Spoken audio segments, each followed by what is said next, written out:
Thank you, Hans. Thank you. I got a lot of fast speaking.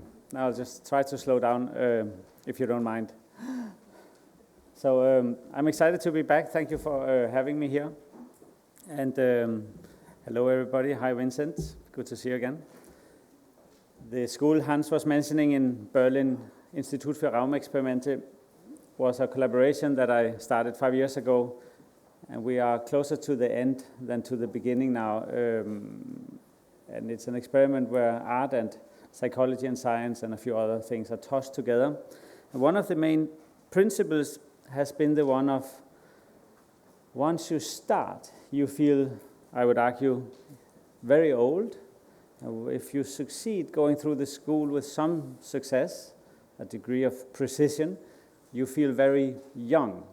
Very successful, you're maybe even sort of born at the very end. So you start very old, you end very young, right?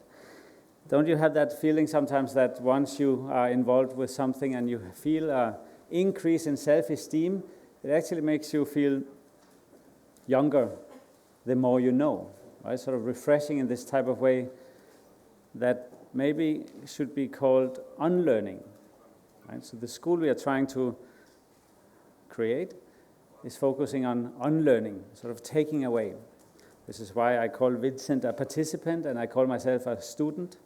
I am incredibly thankful for being in touch or in contact with the world through the participants. So they vibrate, they are totally, intense if you want. And I look at them and they look at me and I see through them what on earth is going on in the world. So it's a great luxury for me as a participant in the school to learn a lot from my student as we exercise our collaborative unlearning. The idea of unlearning obviously has to do with finding some confidence in that everything has become so incredibly predictable and incredibly, let's say, predictable in terms of also constituting what art is supposed to do. And very rarely you actually meet people, even though we from the school obviously look for them, who are not necessarily trying to lay out the same pattern as predictable artistic trajectories has suggested. And this means, of course, a degree of self-criticality also, because it also means taking risks. Does this even remotely remind you about anything artistically? Is there any art out there? So very often in the school, with the participants in the school, we actually sit and wonder, is this even an art school? Or is there something here which evidently or eventually will turn into something artistic? And that's the risk we take. We try to push it to the limit. We are not at all involved with career management, trajectory paving, any type of sort of suggesting where to go. On the contrary, we are evaluating how can we try to do something that touches the world in a relevant way or in a responsible way. And should that have an artistic potential, we celebrate it.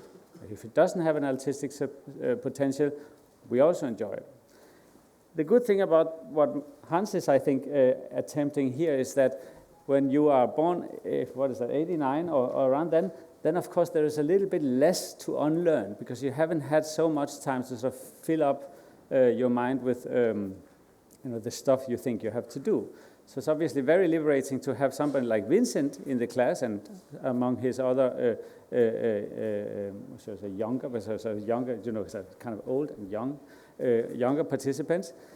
And it is, having said this, the best I think I can say about introducing Vinzenz. It is within that risky field of when do we, all of us, touch the world in a way so that it actually makes a difference and it resonates. So welcome, Vinzenz.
Hello.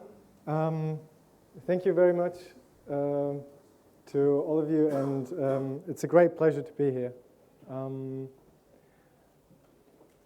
I would like to tell you a little bit about my background, and then I will tell you briefly a little bit about the institute where I'm right now in Berlin.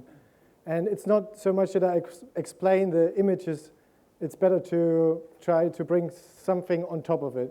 I think it's much nicer to give more layers to the images.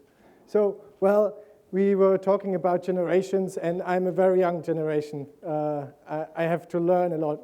How Olafur said that to be able to unlearn, first you have to learn something. So, well, I'm at the stage where I try to learn more. This is my dad and my uncle in the garden. This is the garden where I grew up. It's my grandparents' house. And I come from a region in Germany, it's the central of Germany, and we do a lot of barbecue. So that's things we do.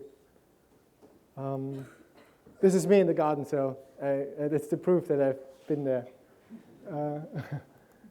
This is the Canterbury Cathedral. I have some friends here today because I'm a stonemason. So I was working for a while at this Canterbury Cathedral. And I wanted to show you this image because I think it's a very nice contrast to this beautiful pavilion where we are right now. So I think to enjoy the future, we have to be also aware what has been there. You know? I want to know what has been there and then enjoy the future. So I have both. Yeah, and of course we rebuilt this cathedral, and then we document it, and then we use also digital technology, you see. And this man who is just here on the left, this is Sam, and Sam is over there. He can wave. 1 second, this is Sam. Thanks for being here. And this is beautiful. It's a beautiful part of the cathedral. You can see we just rebuilt this window. Next. This is the workshop, how it looked like when you work as a stonemason. And this is how my workshop looks like today. It hasn't changed so much. It's the same. You know, you have a table, you have some books. Now there is a computer. I was wondering what is written in the books here. I hope you'll not mind if I take it. I thought there would be. But an empty book is sometimes better than a full book because you need to have blank pages for the beginning, and then you start. So yeah, and then I went to Berlin and wanted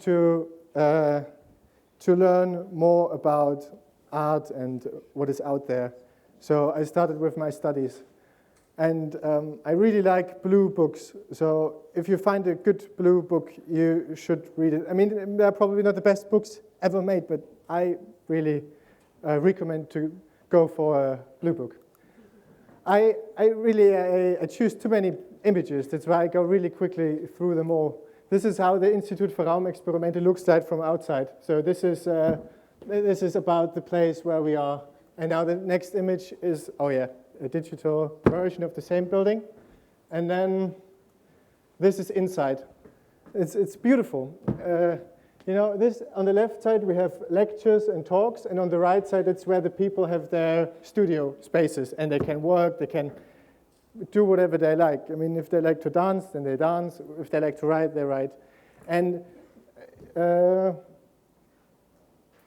it's, for me, I feel very good at this place right now because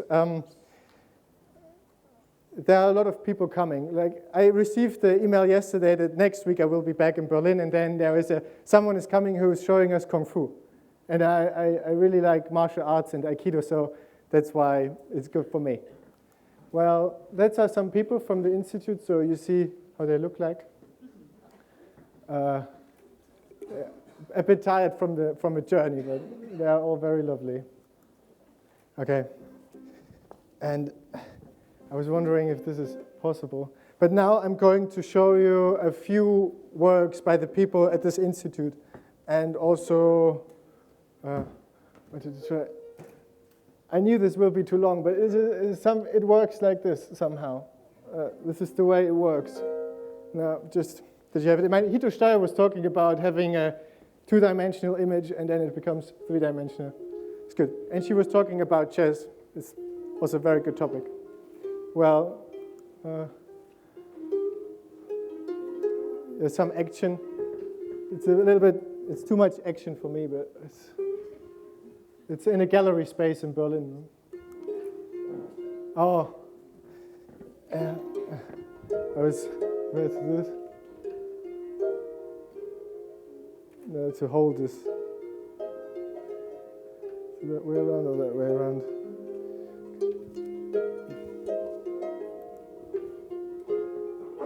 Let's see.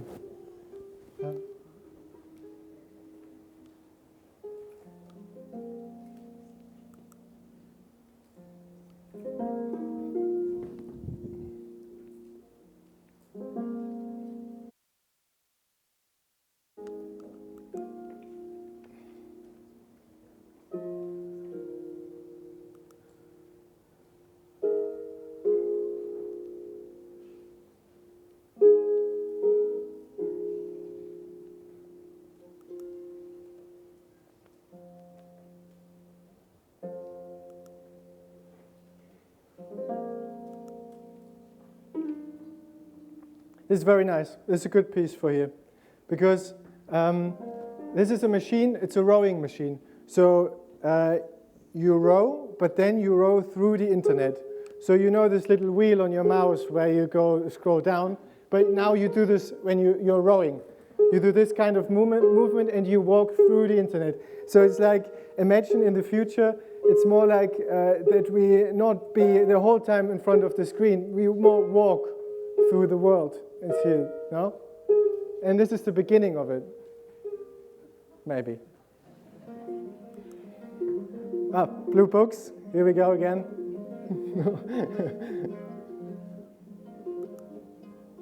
Oh, this is my grandpa, and this is the older generation.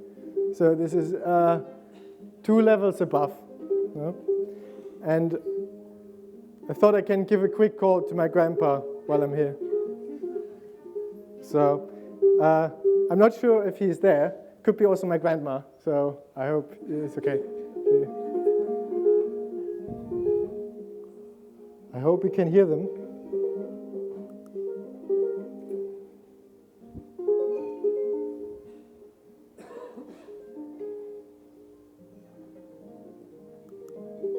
Not the best connection, no?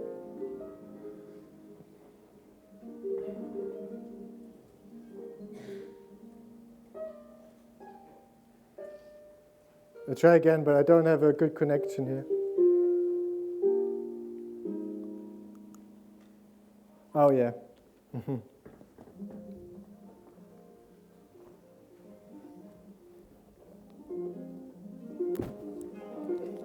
That's too bad. I don't reach him. I would like to have talked to my grandpa.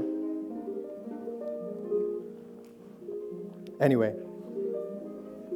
I'll leave it.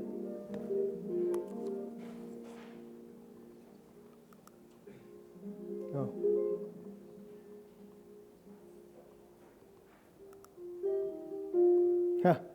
This picture was sent to me this morning, and I thought I'd just quickly edit, because I was asking all the participants if they can send me images. So, and I'm quite happy that I have also this one here. It's good. And this is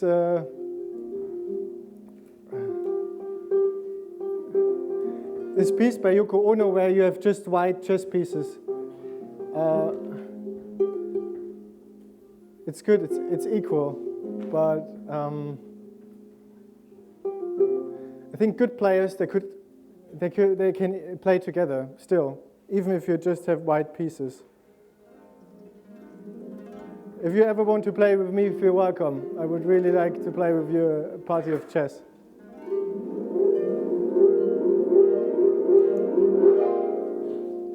And thank you very much to Andreas Greiner, Benjamin Pollock, Benjamin Swinfield, Christina Werner, Ewan Williams, Eric Ellingston, Felix Kiesling, Hans-Henning Korb, Jeremias Hollinger, Jonas Wendelin, Julian Scherer, Leon Eichsenberger, Macarena Ruiz-Tangle, Malte Bartsch, Merlin Carter, Moritz Laclaire, Norbert Kröger, Olafur Eliasson, Oliver Smith, Rune Bosse, and Thomas Espinosa. Thank you very much for having me.